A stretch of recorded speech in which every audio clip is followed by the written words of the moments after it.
Hello guys, यहाँ हम steno for all YouTube channel के माध्यम से आपके लिए हिंदी और इंग्लिश स्टेनो की क्लास उपलब्ध करा रहे हैं, जिसमें आज हमारा यह 80 शब्द प्रति मिनट की गति पर डिक्टेशन है। इसके अलावा भी आपको जिस स्पीड पर डिक्टेशन चाहिए आप हमारे चैनल पर देख सकते हैं। हमने 70 शब्द प्रति मिनट, 80 शब्द प्रति मिनट, 100 शब्द प्रति मिनट, 120 शब्द प्रति मिनट, 140 शब्द प्रति मिनट, 150 शब्द प्रति मिनट, 160 शब्द प्रति मिनट की गति पर हिंदी और इंग्लिश की डिक्टेशनें उपलब्ध कराई हैं। आप हमारे चैनल को लाइक और सब्सक्राइब करके ताज़ा तरीन जानकारी हासिल कर सकते हैं।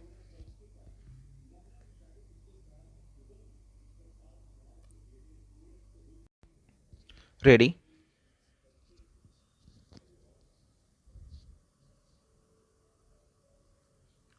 क्या बड़े या बड़ी आबादी वाले देश अपने यहाँ छोटे छोटे न्यूजीलैंड बनाकर कोरोना को मात दे सकते हैं?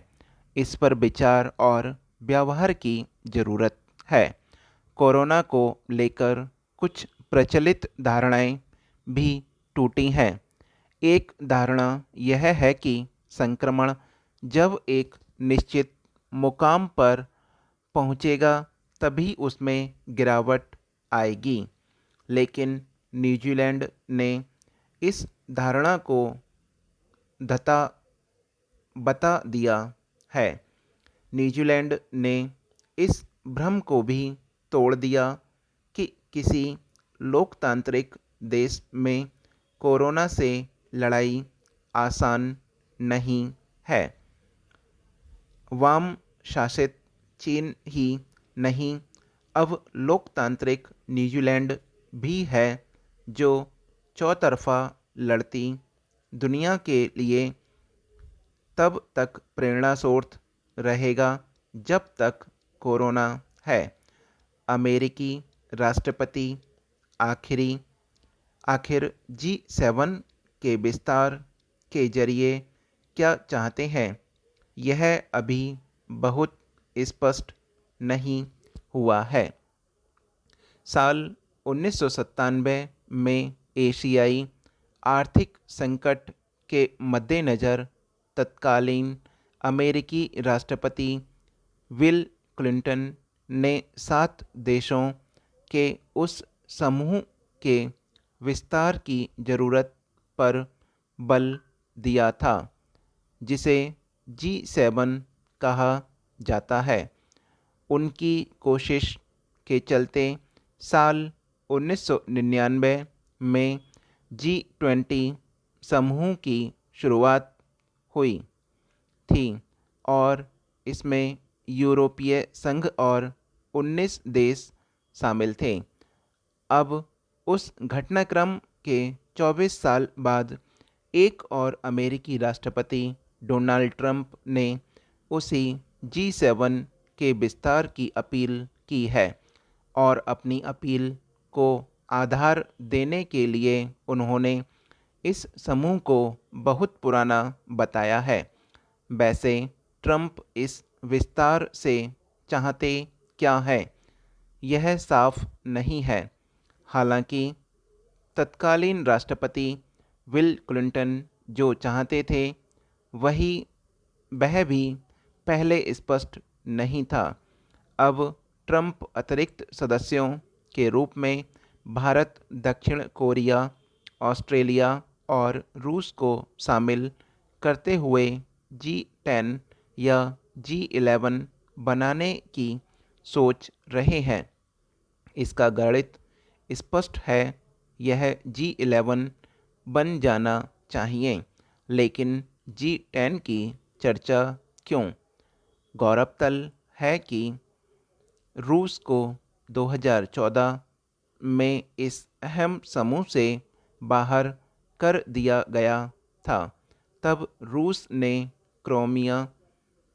क्रीमिया पर कब्जा कर लिया था और इसी के कारण G8 तब G7 बन गया था।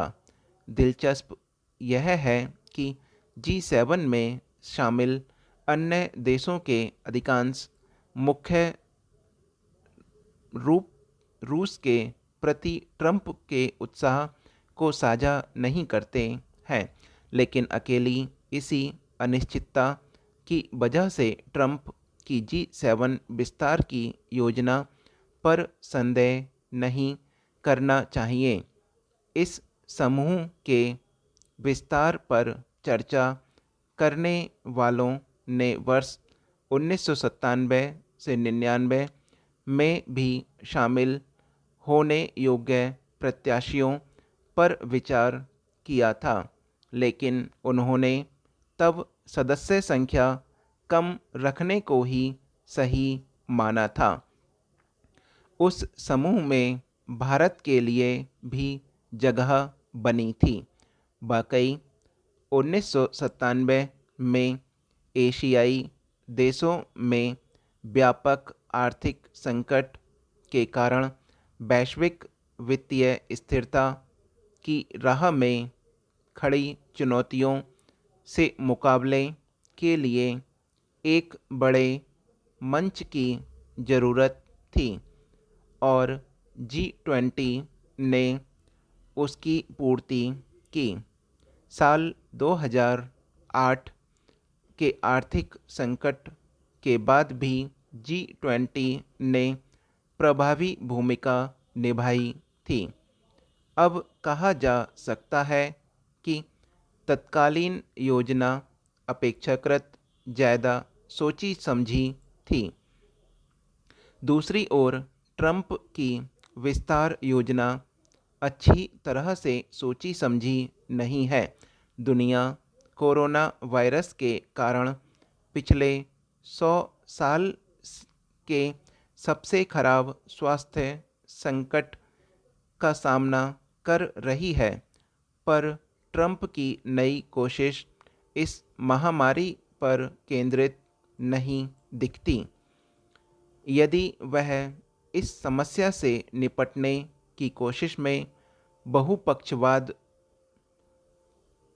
पर विश्वास करते तो विश्व स्वास्थ्य संगठन में अपने देश के आर्थिक सहयोग को जारी रखते और इस संस्था को भीतर से बदलने के लिए मजबूर करते। इसके साथ ही समूह विस्तार की उनकी पहल महामारी के समय पैदा हुए आर्थिक संकट पर भी केंद्रित नहीं दिखती है। इस समय डोनाल्ड ट्रंप को सबसे ज़्यादा चिंता अपने चुनाव की है।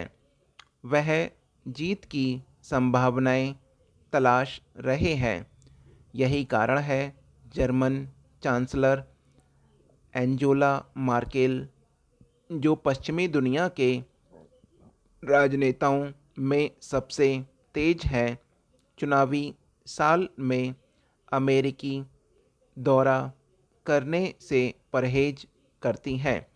वह शिखर सम्मेलन में नहीं जाएंगी और न जाने कि उनके पास अन्य वजहें मौजूद हैं। मर्केल चीन के खिलाफ गुट बनाने के किसी भी प्रयास में शामिल होने को तैयार नहीं है। ट्रंप के एक सहयोगी ने संकेत दिया है कि राष्ट्रपति ट्रंप G7 की अगली बैठक में चीन के भविष्य पर चर्चा करना चाहेंगे। अमेरिका चीन संबंधों में जो तेज गिरावट देखी जा रही है, उसकी पृष्ठभूमि में यह चर्चा अस्वाभाविक नहीं है। हालांकि इसमें यूरोपीय देश सहमत नहीं लगते। चीन को अलग थलग करने के लिए G7 का विस्तार करने पर यूरोपीय देशों को राजी करना मुश्किल है। भारतीय प्रधानमंत्री नरेंद्र मोदी ने मेहमान के रूप में बैठक में भाग लेने के लिए ट्रंप का निमंत्रण स्वीकार कर लिया है। भारतीय प्रधानमंत्री ने साल 2019 में राष्ट्रपति इमैनुअल मैक्रोन के नियंत्रण पर G7 शिखर सम्मेलन में मेहमान के रूप में भाग लिया था। फ्रांस के राष्ट्रपति मैक्रोन ने भी विस्तारित G7 में भारत को शामिल करने के ट्रंप के प्रस्ताव का स्वागत किया। यह समूह दुनिया की विकसित अर्थव्यवस्थाओं का सबसे अभिजात्य क्लब है, लेकिन बेहतर है कि भारत तब तक अपनी हसरतों को काबू में रखे जब तक वह असली नतीजों और घटनाक्रम के साथ